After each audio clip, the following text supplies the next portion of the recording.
आज से करीब 2500 वर्ष पहले सिकंदर ने भारत पर चढ़ाई किया।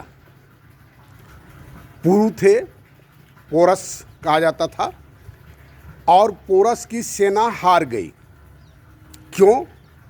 न सिकंदर की सेना घोड़े पर सवार थी और पोरस की सेना हाथी पर सवार थी।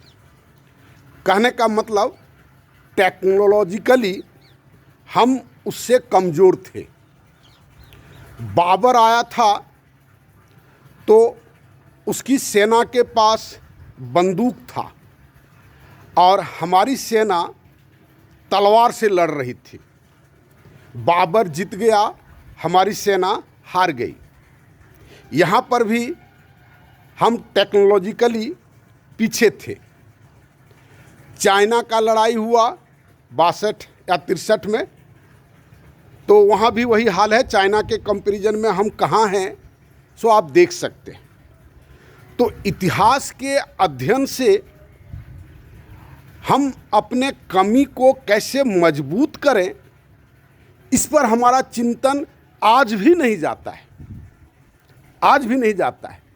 सौभाग्य से मैं नाम नहीं कहूँगा, परमाणु कार्यक्रम शुरू किया और परमाणु से हम सुसज्जित हुए, जिसके चलते हम बचे हुए।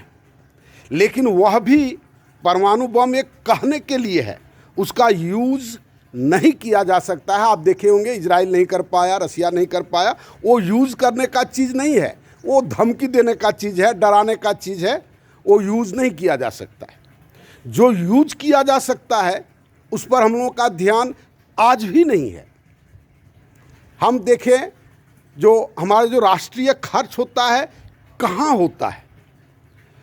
अभी तुरंत एक डाटा दिया, देखे सोशल मीडिया में, पता नहीं सच है या झूठ है।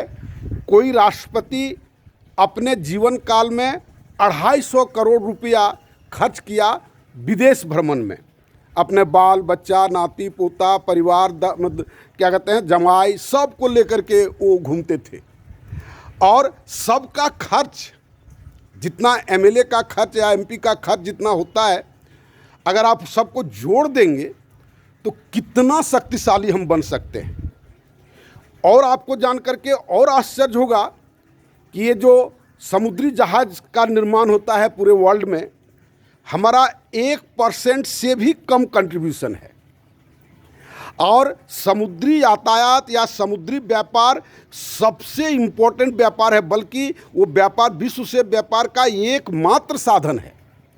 और तब हम 2000-2500 साल से हिस्ट्री हम पढ़ रहे हैं और हम उस दिशा में सशक्त होने की ओर नहीं बढ़ पा रहे।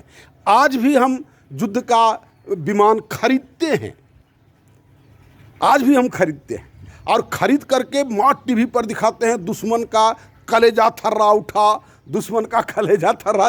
ये क्या क्या हम लोग कर रहे हैं।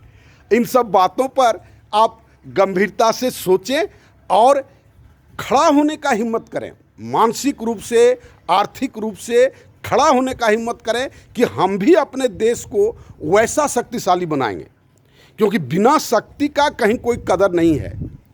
और एक बात और आप देखे होंगे, एक दिन और हम वीडियो शायद बनाए थे कि जो डंकी रूट से लाखों रुपये, करोड़ों रुपया दे करके लोग जाता है, क्या सरकार उन करोड़ों रुपया लेकर के यहाँ पर मैनेज करके रोजगार का साधन नहीं बना सकता है?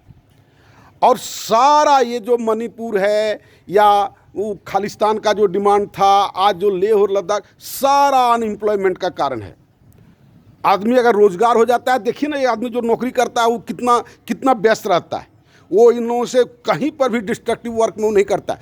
बहुत आदमी बैठा हुआ है जिसको कोई काम नहीं है और वो इन सब कार्यों में भाग लेता है। और ये सब चीज़ सोचने की बात है। आप हमारे साथ जुटें और जितना जल्दी हो हमारा कार्य को प्रारंभ करने में मदद करें। धन्यवाद।